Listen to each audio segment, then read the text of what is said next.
स्वागत है आपका अपने YouTube channel Skies Preparation Hub पर। तो चलिए आज हम लोग ये क्लास 10th का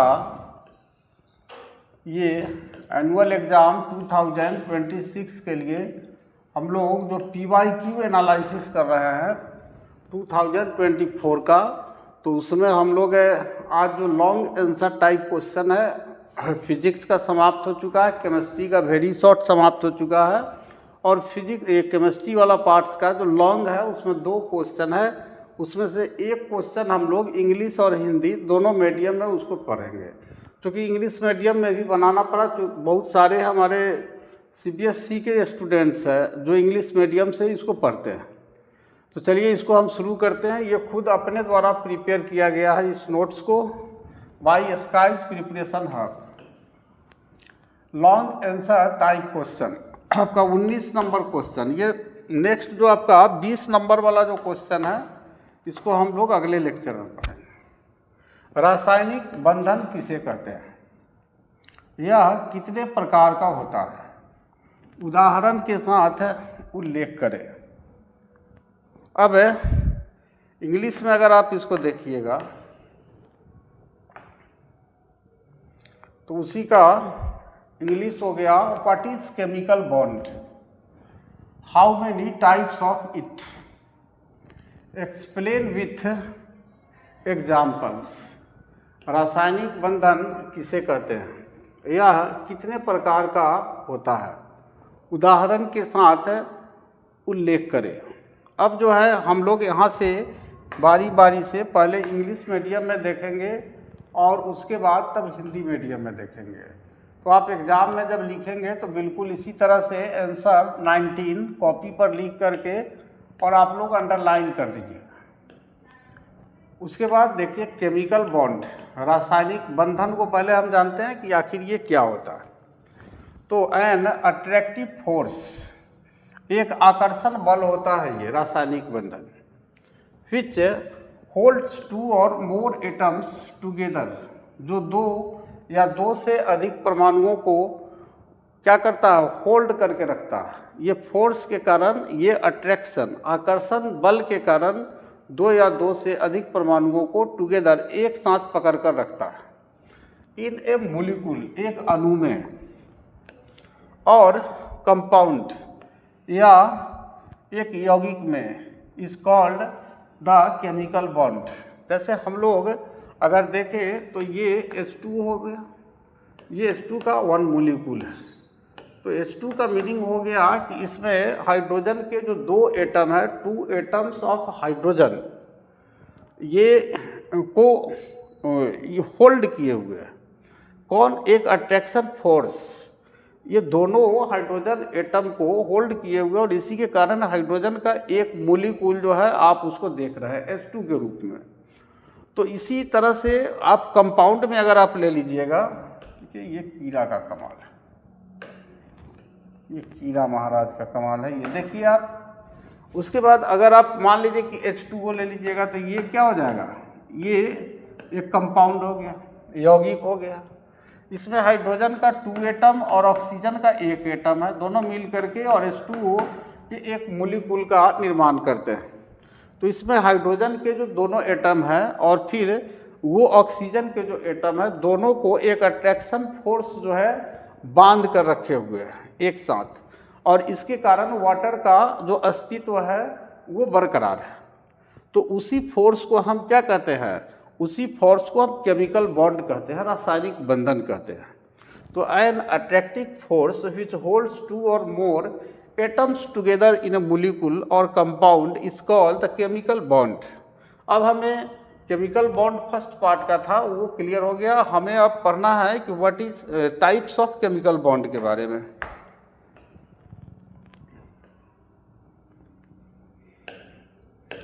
main types of chemical bond are following. रासायनिक बंधन के मुख्य प्रकार निम्नलिखित है। पहला जो बॉन्ड है उसे हम आयोनिक बॉन्ड, पहला जो टाइप, ये कैसा बॉन्ड होता है, a bond form by the transfer of electrons from one to another. ये जो बॉन्ड है ये इलेक्ट्रॉन के एक दूसरे के ऊपर ट्रांसफ़र के कारण बनता है। Occurs between metals and non metals is called the ionic bond. ये आपको जो मेटल के जो एटम होते हैं या फिर नॉन मेटल के जो एटम होते हैं, तो नॉन मेटल के एटम हो या फिर मेटल के एटम हो, तो दोनों के जो इलेक्ट्रॉन्स होते हैं जब एक दूसरे को each other one to another एक दूसरे को ट्रांसफ़र कर देते हैं, तो उसके कारण जो बॉन्ड बनता है उसी बॉन्ड को हम आयोनिक बॉन्ड कहते हैं। और इसका एग्जाम्पल देख लीजिए तो सोडियम क्लोराइड है। इसमें आप देख रहे हैं कि सोडियम जो है मेटल है और क्लोरीन को आप देखिएगा तो ये नॉन मेटल है। तो ये सोडियम मेटल है और क्लोरीन क्या है, नॉन मेटल है। सोडियम का एटॉमिक नंबर 11 होता है। इसका इलेक्ट्रॉनिक कॉन्फ़िगरेशन हो जाएगा 2, 8, 10, 11। और क्लोरीन जो देख रहे हैं आप, क्लोरीन का जो एटॉमिक नंबर है वो 17 है। तो इसका जो इलेक्ट्रॉनिक कॉन्फ़िगरेशन हो जाएगा 287। अब कोई भी जो एलिमेंट है वो एटम से बना हुआ है और किसी भी एलिमेंट का जो एटम है वो अपना ऑक्टेट पूरा करना चाहता है, अष्टक पूरा करना चाहता है, यानी उसका जो आउटर मोस्ट ऑर्बिट होता है, जो सबसे बाहरी कक्षा होता है, उसमें 8 इलेक्ट्रॉन पूरा करना चाहता है। तो यह सोडियम 1 इलेक्ट्रॉन डोनेट कर देगा क्लोरीन को, तो इसके जो आउटर मोस्ट ऑर्बिट हो जाएगा सोडियम का, सबसे बाहरी कक्षा हो जाएगा, उसमें 8 इलेक्ट्रॉन हो जाएंगे। और 1 इलेक्ट्रॉन जब ये गेन कर लेगा क्लोरीन, तो इसके भी आउटर मोस्ट ऑर्बिट में 7 से 8 इलेक्ट्रॉन हो जाएगा। तो इसमें क्या होगा, हम जानते हैं कि किसी भी एलिमेंट का जो एटम होता है उसमें नंबर ऑफ प्रोटॉन और नंबर ऑफ इलेक्ट्रॉन दोनों इक्वल होते हैं। तो पहले से इसमें प्लस भी 11 था, यानी 11 प्रोटॉन थे, और इलेक्ट्रॉन भी 11 थे, यानी -11। तो एक माइनस इसमें से निकल गया, तो प्लस 11 रह गया, प्रोटॉन 11 रह गया, और एक माइनस इसमें से निकल गया, यानी -10 हो गया, तो +1 बचा। यानी अब कह सकते हैं कि ये जो सोडियम है इस पर प्लस आयन ये बन गया, आयन के रूप में ये कन्वर्ट हो गया। और इसमें 17 है, पहले से क्या था, प्लस था, और एक इलेक्ट्रॉन जब इससे ले लिया तो -1 बढ़ गया, तो कितना हो गया, -1, यानी क्लोरीन जो है ये ऋणायन के रूप में कन्वर्ट हो गया। तो इस तरह से सोडियम क्लोराइड नामक जब कंपाउंड बनता है तो वो एक जानते हैं कि अपोजिट जो फोर्स होते हैं उनके बीच अपोजिट जो चार्ज होते हैं उनके बीच अट्रैक्शन होता है। तो फिर क्लोरीन पर आपको माइनस चार्ज है और सोडियम पर प्लस चार्ज है, तो दोनों एक दूसरे को अट्रैक्ट करेगा एक फोर्स के द्वारा, और उसी फोर्स को हम क्या कहते हैं, आपको आयोनिक बॉन्ड कहते हैं। तो इसी को क्लियर करना था। एग्जाम्पल हो गया सोडियम क्लोराइड NaCl। नेक्स्ट देखिए,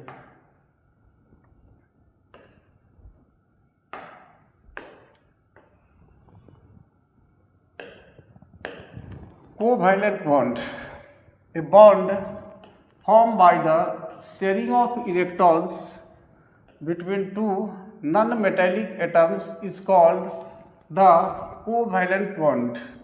एग्जाम्पल वाटर H2O, उसके बाद मीथेन CH4।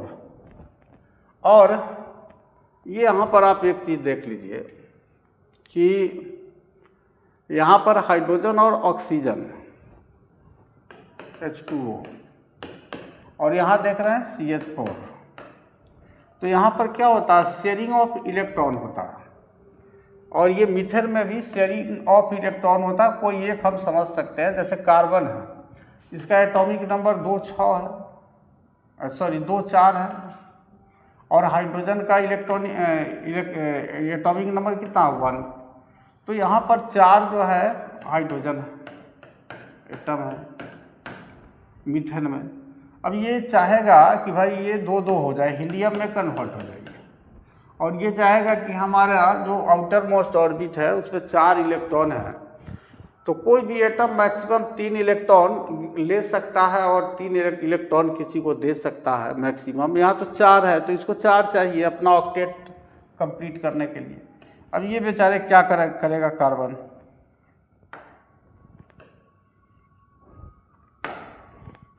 क्या करेगा, ये चारों के साथ दोस्ती करेगा, चारों हाइड्रोजन एटम के साथ। ये कहेगा कि तुम मेरा साथ दो, मैं भी तुम्हारा साथ दूंगा। तो ये क्या होगा, ये 4 को मिल के इसको साथ देगा। ये जब इसके पास 4 इलेक्ट्रॉन है, ये एक एक इलेक्ट्रॉन से सबको साथ देगा। तो ये इसको साथ देगा तो 2 हो गया, इसको साथ देगा 2 हो गया, इसको 2, इसको 2, और ये भी जब साथ देगा तो कितना हो जाएगा, इसको 4 4 8 हो जाएगा। तो ये भी हीलियम में कन्वर्ट हो जाएगा और जो कार्बन है वो आपको उसका ऑक्टेट पूरा हो जाएगा, यानी 2 8 10 वो नियॉन के एटम के रूप में कन्वर्ट हो जाएगा। तो इसमें इस तरह का क्या हो रहा है, इसमें इलेक्ट्रॉन का शेयर हो रहा है। सोडियम क्लोराइड वाला बात थी कि वो सीधे दे दिया और एक ले लिया, इसमें दोनों एक दूसरे को शेयर कर रहा है इलेक्ट्रॉन को अपने स्टेबिलिटी के लिए, अपने अस्थायित्व के लिए। अब उसके बाद चलिए ये क्लियर हो गया। नेक्स्ट है हमारा मेटेलिक बॉन्ड, धात्विक बंधन। A bond form by the sharing of 3 electrons among a lattice of metallic atoms are called the metallic bond। यानी कहने का मतलब है कि धात्विक परमाणु जो होते हैं, जो मेटेलिक एलिमेंट्स होते हैं, तो उनका जो जाल होता है उसमें कुछ इलेक्ट्रॉन फ्री होते हैं और फ्री इलेक्ट्रॉन के शेयर के कारण जो बॉन्ड बनते हैं उस बॉन्ड को हम मेटेलिक बॉन्ड के नाम से जानते हैं। और इस तरह के बॉन्ड आपको प्रायः आयरन और कॉपर जैसे जो मेटल है इसमें बनते हैं। नेक्स्ट है hydrogen bond. A weak bond form between a hydrogen atom in 1 molecule. Hydrogen atom in 1 molecule, यानी हाइड्रोजन का जो एक मोलिक्यूल है, एक अणु 1H2 इसको बोल सकते हैं। तो इसमें जो हाइड्रोजन के दोनों एटम होते हैं उसके बीच एक वीक बॉन्ड होता है, कमज़ोर बॉन्ड होता है। और वो जो बॉन्ड होता है, और ये क्या होते हैं, एंड इलेक्ट्रोनिगेटिव होते हैं एटम इन अनदर। तो यहाँ देखिए कि a weak bond formed between a hydrogen atom in 1 molecule, यानी हाइड्रोजन एटम के एक अणु के बीच जो बनने वाला जो बंधन है, एंड जो इलेक्ट्रोनिगेटिव एटम है, और जिस एटम का ये आपको नेचर है कि वो इलेक्ट्रॉन को गेन करके इलेक्ट्रोनिगेटिव हो जाएगा, तो उसको क्या कहा जाता है, ऐसे मोलिक्यूल्स जो है हाइड्रोजन बॉन्ड कहलाते हैं। ऐसे मोलिक्यूल्स के बीच जो बॉन्ड होता है वो आपको हाइड्रोजन बॉन्ड कहलाता है।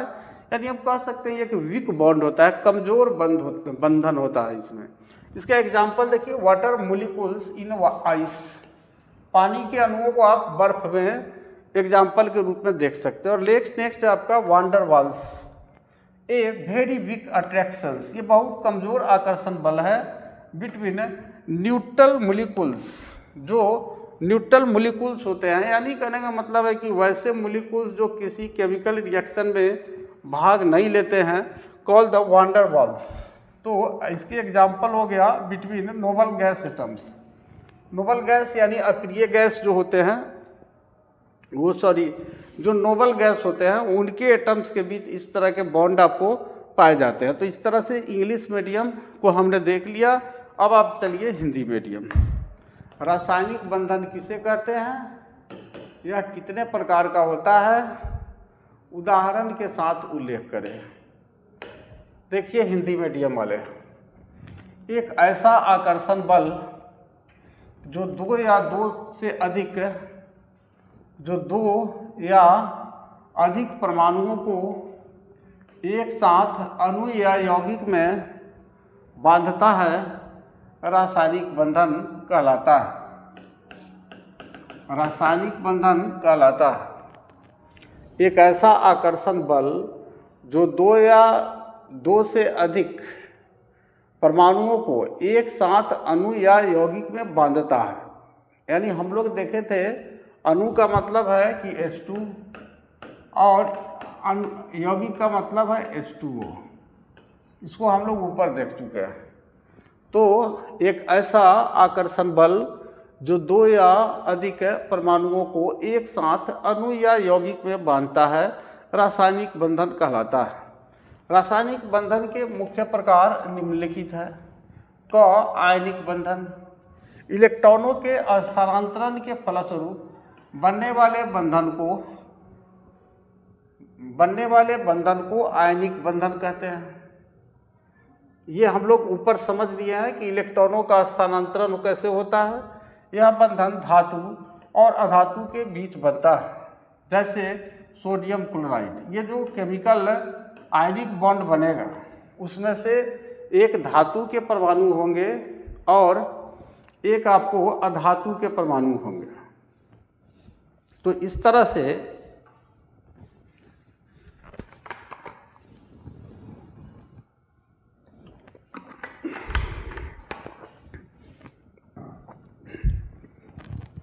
आगे देखिए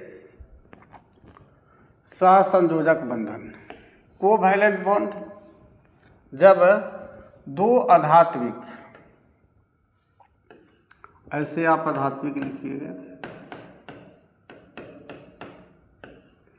जब दो अधात्विक परमाणु इलेक्ट्रॉनों की साझेदारी करके बंधन बनाते हैं तो ऐसे बंधन सहसंयोजक बंधन कहलाता है। यानी इलेक्ट्रॉनों की साझेदारी के फलस्वरूप बनने वाले बंधन को सहसंयोजक बंधन कहते हैं। जैसे पानी H2O के बीच संयोजक बंधन है। मीथेन CH4, इसको हम ऊपर बताएं। नेक्स्ट आप देखिए धात्विक बंधन, मेटैलिक बॉन्ड। धात्विक परमाणुओं के बीच इलेक्ट्रॉनों की साझेदारी के फलस्वरूप बनने वाले बंधन को धात्विक बंधन कहते हैं। फलस्वरूप बनने वाले बंधन को धात्विक बंधन कहते हैं, जैसे लोहा के परमाणुओं के बीच और तांबा के परमाणुओं के बीच। उसके बाद नेक्स्ट घ में देखिए आप,